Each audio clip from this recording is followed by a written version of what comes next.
Passionnés de voile et de course au large, bonjour et bienvenue dans ce nouvel épisode d'Actu Large, l'émission où je vous résume l'actualité de la course au large tous les mercredis à 18h. Aujourd'hui, dans un premier temps, on va parler du fait que le Vendée Globe sera sûrement en 2020. Ça a été annoncé, il garde le cap pour l'instant pour 2020, novembre 2020. Donc on va parler du fait de savoir est-ce que c'est une bonne nouvelle, est-ce qu'il fallait le reporter ou pas. Je vais vous donner mon avis, donc j'ai un avis assez tranché sur la question. Vous pourrez me donner aussi vos avis en commentaire si vous le souhaitez. Dans un deuxième temps, on va parler des bonnes actions que font certains skippers qui font des dons pour une association, pour faire une vente caritative pour aider à contrer le Covid-19 du coup. Dans un troisième temps, ce sera un moment qui a marqué ma vie de passionné de course au large. Et dans un quatrième temps, on va faire un mercredi, un skipper du Vendée Globe. Et aujourd'hui, on va parler d'Armel Tripon. Le 16 avril dernier, les organisateurs du Vendée Globe ont annoncé qu'ils maintiendraient le Vendée Globe en 2020. Enfin, pour l'instant, ils gardent le cap. Je pense que c'est plutôt une bonne nouvelle, malgré qu'un sponsor, Paprec, voulait reporter le Vendée Globe d'un an. Parce que eux, en fait, c'est des sponsors fidèles, c'est des sponsors qu'on sait qu'ils vont rester. Et le problème, si on reportait le Vendée Globe d'un an, selon moi, c'est que beaucoup de sponsors qui sont actuellement engagés dans la voile arrêteraient en fait à la fin de 2020. Et en fait, beaucoup de projets là s'arrêtent à fin 2020, enfin à l'arrivée du Vendée Globe de 2020-2021 du coup. Et si le Vendée Globe est reporté d'un an, je pense que beaucoup de bateaux ne pourraient pas partir sur le Vendée Globe, même reporté d'un an quoi. Parce que pas de budget, pas à cause de la crise actuelle. Je sais que le problème, si on fait le Vendée Globe cette année, ça va être la préparation de certains bateaux. Je pense notamment à l'Occitane, à Coram l'Épargne. Mais je pense que malgré ça, il faut quand même le maintenir cette année. On va avoir quand même une bonne course, une grande course qui devrait se dérouler dans l'Atlantique à la place de la Transat New York-Vendée. Donc j'ai entendu parler d'une longue course. Alors pour moi, ça va être soit un parcours, ils vont aller vers les îles Cap-Vert. Soit ils vont aller peut-être direction les Canaries, ensuite les Bermudes pour revenir. Je sais pas trop. Hein. C'est des idées comme ça. Je pense que ça pourrait être un parcours dans le genre. Là, ça fait une traversée dans un sens, puis une autre traversée dans l'autre. Ça fait un parcours assez long, avec des conditions un peu variées, de l'alizé, des dépressions dans l'hémisphère nord. Pour fiabiliser les bateaux, je pense que c'est plutôt pas mal. Et pour les qualifications, c'est aussi bien. Donc pour moi, il faut vraiment maintenir le Vendée Globe cette année. Malgré les problèmes qu'il va y avoir, malgré que le village va sûrement être compliqué s'il y a encore des mesures d'éloignement, et je pense qu'il y aura encore des mesures d'éloignement malheureusement, il faudra encore avoir des gestes barrières à cette époque, donc en novembre prochain. Mais je pense que c'est quand même une bonne idée de le garder cette année, parce que sinon on va pas avoir beaucoup de bateaux sur une édition 2021. Et surtout aussi il y a un autre problème qui se pose, si on reporte le Vendée Globe d'un an, qu'est-ce qu'on fait des autres courses ? Alors la Jacques Vabre, oui, on va me dire la Jacques Vabre, il y a d'autres bateaux qui pourront la courir. Je vous rappelle que les classes 40, ils ont peut-être une course qui va se dérouler autour du monde. Peut-être. Les multi 50, il n'y en a pas autant que ça. Alors les classes 40, peut-être qu'il y en aura qui pourront pas partir sur la grande course, donc ils feront quand même la Jacques Vabre. Je l'espère, j'aime bien les classes 40, donc je l'espère. Donc ça ferait les multi 50 sur la Jacques Vabre. Par contre les IMOCA, s'ils sont sur le Vendée Globe, bah il n'y aura pas d'IMOCA, donc il n'y aura pas beaucoup de bateaux sur la Jacques Vabre. Et je vous rappelle que normalement, l'Ocean Race doit partir, je crois, en 2021 aussi. Et si elle part en 2021, bah ça voudra dire que cette première édition qui devait se dérouler avec les VO65 et les IMOCA, bah il n'y aurait pas les IMOCA non plus. Ou très peu, parce que beaucoup en fait sont sur des projets Vendée Globe. Beaucoup de projets qui sont en IMOCA, c'est des projets Vendée Globe, exclusivement Vendée Globe, pour l'instant. Il y en aura quelques-uns, je pense, qui vont glisser tranquillement vers des projets Ocean Race. Mais pour l'instant, c'est que du projet Vendée Globe. Donc si il y a une concurrence entre l'Ocean Race et le Vendée Globe, je pense que beaucoup vont aller sur le Vendée Globe. Voilà pourquoi je suis pour le maintien du Vendée Globe cette année. On sait que les marins sont généreux, on sait aussi qu'ils sont solidaires. Bah, je vais vous le prouver avec la petite histoire que je vais vous raconter là. Certains marins ont donné des objets qui avaient de la valeur pour eux dans leur carrière de course au large Par exemple, Armel Tripon a donné son ciré avec lequel il a gagné la route du Rhum, la dernière route du Rhum en multi 50. Et Arnaud Boissière a donné aussi son ciré, enfin sa veste de quart, avec laquelle il a fini le dernier Vendée Globe. Et vous savez pourquoi ils ont donné ces affaires? Ils les ont donné à une association qui les a revendues aux enchères pour gagner de l'argent pour vaincre le Covid-19. Bah franchement, je reconnais bien les marins là-dedans. Et franchement les gars, je vous applaudis. Génial, super. Franchement, on sait que les marins sont solidaires, on sait qu'ils sont généreux, mais là ils le prouvent encore une fois.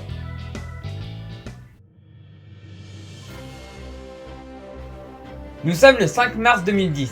Groupama 3 est au Cap Horn, pour la première fois en plusieurs tentatives. Après un chavirage en 2007 au sud de la Nouvelle-Zélande, ils atteignent enfin le Cap Horn. Et la suite, on la connaît, ils battront le record. Je vous laisse revivre ces instants qui, moi, m'ont marqué de ce magnifique passage de Cap Horn.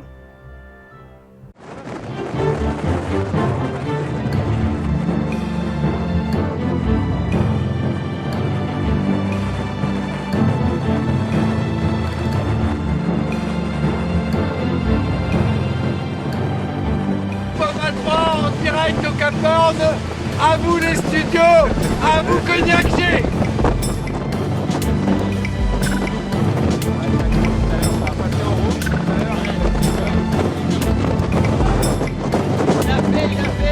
Il a fait trouver.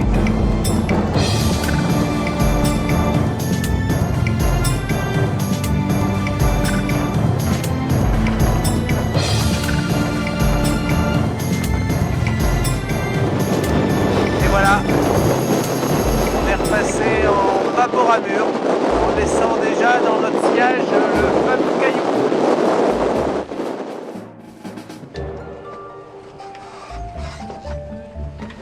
Y al camarón hasta aquí el velero Groupama me recibes, ¿qué canal querías?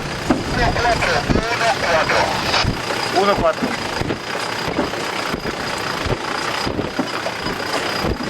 Al camarón hasta que el velero Groupama me recibes, come. ¿Me confirma Porto origen de Francia. França também. Una vuelta del mundo en competición. Cambio. señal de llamada, por favor, señal de llamada? Tango Oscar Romeo Golf. Tripulante pasajeros. C'est le gardien de phare de l'île Horn, de l'Alcamar. Alcamar, ça veut dire c'est une contraction de Alcadia de Mar, mairie de la mer en espagnol. Et en fait ici au Chili, dans le sud, il y a des alcamars comme ça un peu partout sur les îles, sur les points stratégiques. Et donc ça sert d'après eux pour la sécurité, mais c'est surtout pour avoir un œil sur tous les bateaux qui naviguent ici. Et donc en fait ils demandent à chaque fois d'où on vient, où est-ce qu'on va, combien de personnes à bord, le call sign du bateau et tout ça. Voilà. Donc c'est ce que tu viens de faire. Exactement. C'est eso. Una buon final de tarde para tú. Ok, thank you very much. Thank you very much. Stand by, we'll see you this afternoon. Gracias.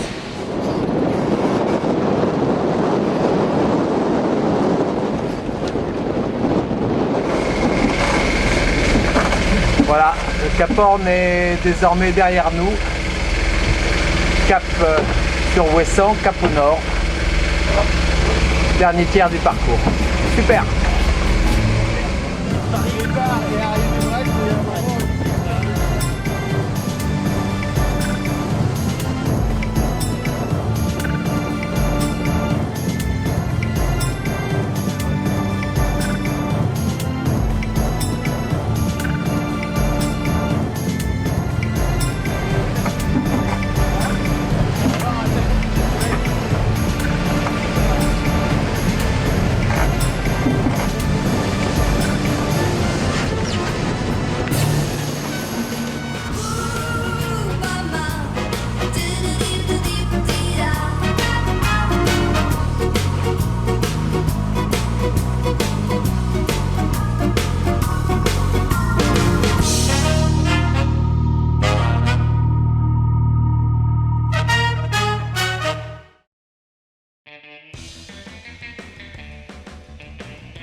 Armel Tripon est né le 11 août 1975 à Nantes. Il commence la course au large comme beaucoup en 1650 à partir de l'année 2001. Pendant ces années de mini, il remportera de nombreuses courses avec notamment la Mini Transat et la Transgascogne de 2003. En 2004, il intègre le circuit Figaro où il fait quelques bons résultats avec au mieux une 4ème place sur le Tour de Bretagne 2005. Ces années lui permettent de devenir professionnel et d'acquérir une plus grande rigueur en course due à la monotypie et à ce circuit exigeant. En 2012, il passe en classe 40 et y rencontre de beaux succès avec notamment une victoire sur la Lessa Blorta 2013 et une 3ème place sur la Solidaire en chocolat 2012. Il fera une première apparition en IMOCA en tant que skipper en 2014 avec le projet Imagine. Il finira à la 4ème place de la route du Rhum. A l'origine, il devait faire le Vendée Globe 2016-2017, mais suite à un gros désaccord avec ses sponsors, il se sépare et ne participera même pas à la Transavia 2015. Il aura montré cependant, pendant ce premier passage en IMOCA, de grandes qualités de compétiteur. A partir de 2017, il devient le skipper d'un Multi 50 où il prouvera ses belles qualités, notamment en remportant haut la main la Route du Rhum 2018. En 2019, il fait construire son IMOCA qui a été mis à l'eau le 31 janvier 2020 dans la ville d'origine d'Armel. C'est avec ce voilier, construit à Nantes, qu'il partira pour le prochain Vendée Globe, et le moins que l'on puisse dire, c'est que ça a fait parler avec son étrave en SCO et ses feuilles de haut. Les premières navigations ont montré un voilier avec un vol stable contrairement à beaucoup d'IMOCA. L'étrave en SCO fait que le bateau passe mieux sur la mer, et mouille très peu, ce qui est très appréciable. Le seul point négatif de ce bateau est qu'il a été mis à l'eau tardivement par rapport aux autres bateaux du Vendée Globe. Ce qui fait qu'il risque d'avoir un petit manque de préparation qui n'est pas arrangé par la crise actuelle. Mais le sens marin d'Armel Tripon et les bonnes performances dès le départ de cette IMOCA pourraient faire des étincelles. Et sauf casse, il est capable de jouer la gagne. Malgré que le couple bateau-marin sera jeune. On peut compter sur Armel pour tirer le maximum de son bateau et surtout l'utiliser intelligemment. C'est un bateau fait pour le Vendée Globe, un bateau de reaching, un bateau de portant. Les seuls moments où il pourrait être un peu en difficulté, c'est au près. Mais vu que le près sur un Vendée Globe, il n'y en a pas beaucoup, ce bateau peut vraiment jouer la gagne, j'en suis quasiment sûr. En plus, Armel Tripon, avec ses nombreuses années sur plusieurs supports, il a une expérience assez forte et du coup on le suivra très attentivement dans Actu Large.